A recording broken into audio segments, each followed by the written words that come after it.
All right, well, good morning, everybody. Let me just first thank you guys for being here last night.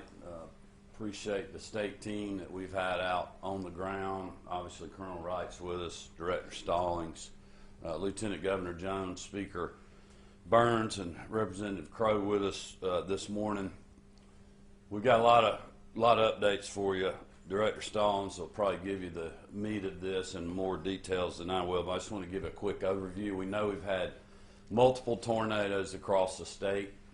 The damage is, literally statewide in different places. This storm moved all across our state. Unfortunately, it's been a tragic night and morning in our state. We know we've lost 2 fatalities. We can confirm one of those is a state employee that was responding to storm damage. We'll have more details on that later in the day, and then obviously the tragic loss of something that has been reported, a 5-year-old that was killed by a falling tree on a vehicle. To the best of my knowledge, I know Director Stallings can give you more details. That was obviously in the representative and lieutenant governor's local community. I'd like to just ask all Georgians to keep those that have experienced loss in their thoughts and prayers, as the Kemp family and the rest of us will do. But also continue to pray for all of our first responders. We got a lot of state workers out there in dangerous situations, a lot of our private utility partners and others that are trying to restore power. It's a very dangerous environment, certainly last night and still is today. We literally have teams responding all over the state where there is damage. We've got the Georgia Emergency Management Agency. Obviously, the Operations Center is up and running and has been. Was last night. We got our teams out helping and assessing. Obviously, Colonel Wright, the Department of Public Safety, State Patrol, all their resources are out. They've done everything to help with traffic control, to get power companies down lines, to getting kids home from school yesterday. We've also got DNR, Department of Natural Resources, and forestry chainsaw teams out across the state. Lots of roads blocked that are preventing crews from restoring power. So we ask everybody to be patient. We got every resource that we can possibly put on the ground. It's just going to take us a while because it's dangerous work and there's a lot of it to do. And then lastly, obviously DOT's out as well, doing the exact same thing, continuing to monitor traffic and other hot spots around the state.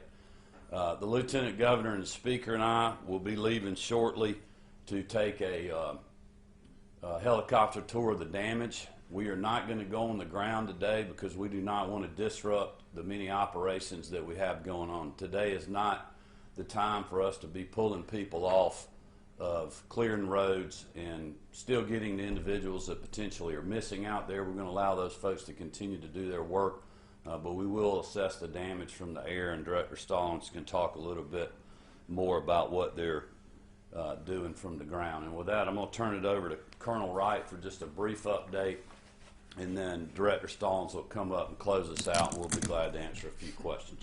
Colonel. Good morning, everyone. Obviously, we've been heavily involved in this situation since the very beginning last night. We've been assisting GEMA with law enforcement resource requests that have been coming in. We overnight, we helped transport students who were trapped at a middle school, trying to get them reunited with their parents. Those that we were unable to get reunited with their parents, we took them to the local Board of Education. We had troopers sit with them until we could get them reunited with their families. Overnight, we also brought in an RRT team from South Georgia. They helped with patrolling the streets to prevent any kind of looting, helping get power crews wherever they needed to get to, and we'll do the same tonight. We'll have that same resource overnight. We brought in additional resources for the early and the late shift. We have about 26 troopers and motor carrier officers that are on the ground now in Spalding County who are assisting Spalding County with all of their disaster recovery. Aviation has also been up helping the counties do damage assessment and reconnaissance missions this morning. And obviously DPS has committed any resource that we have, and we will obviously help and be with the counties and the locals until this is completed. So, thank you. Well, we'll let y'all hear from Director Stallings. Excuse me. Thank you, Governor. Yesterday around 3 o'clock, we saw our first rotation develop on radar in Troup County. From that point all afternoon, we continued to see rotations develop. We have 4 confirmed tornado tracks as of right now in our state. Those areas hardest hit, as NWS described it, as a rapidly intense storm hit Spalding County. So if you're in that area today, we would ask you, stay where you are. There are teams that are still trying to cut through the debris. We have a lot of roads that are still inaccessible. We want to make sure our power companies and our cut teams can get there. Overnight, DNR, Forestry Commission have been out doing their job.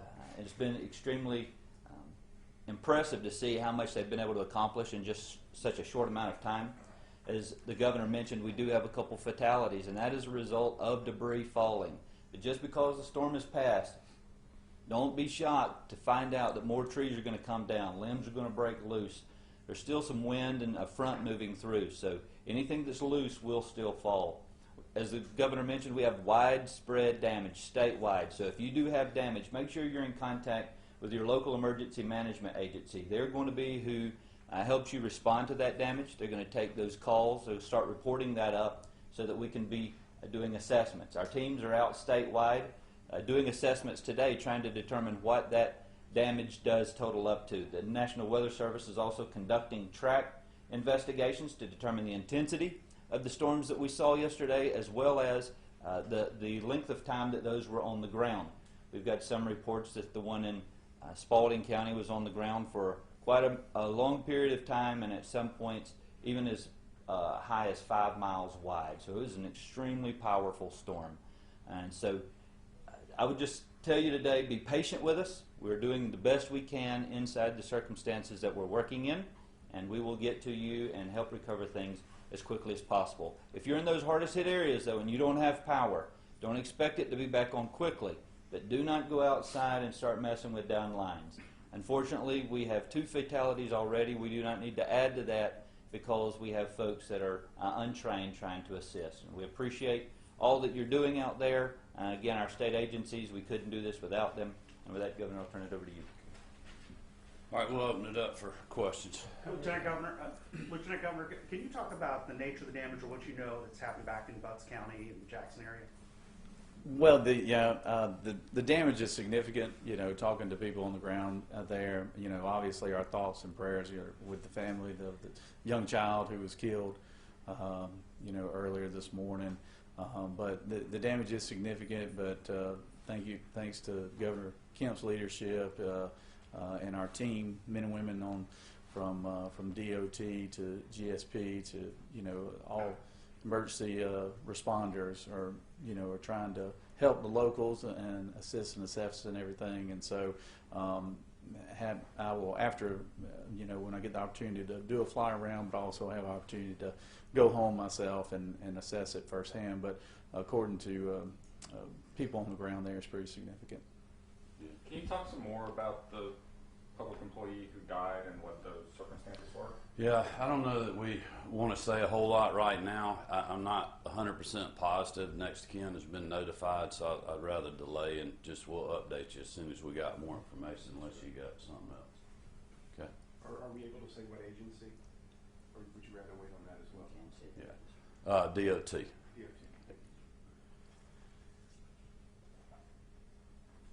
Okay. Anybody else? What do you have, Director Stallings? Is there any count of injuries at this point? Oh yes, so there's widespread injuries. In Troup County alone, there's one subdivision with 50 homes where, there are 50 homes that have displaced individuals. Last night in Spalding, we had a shelter that sheltered 130 individuals. There's a lot of injuries.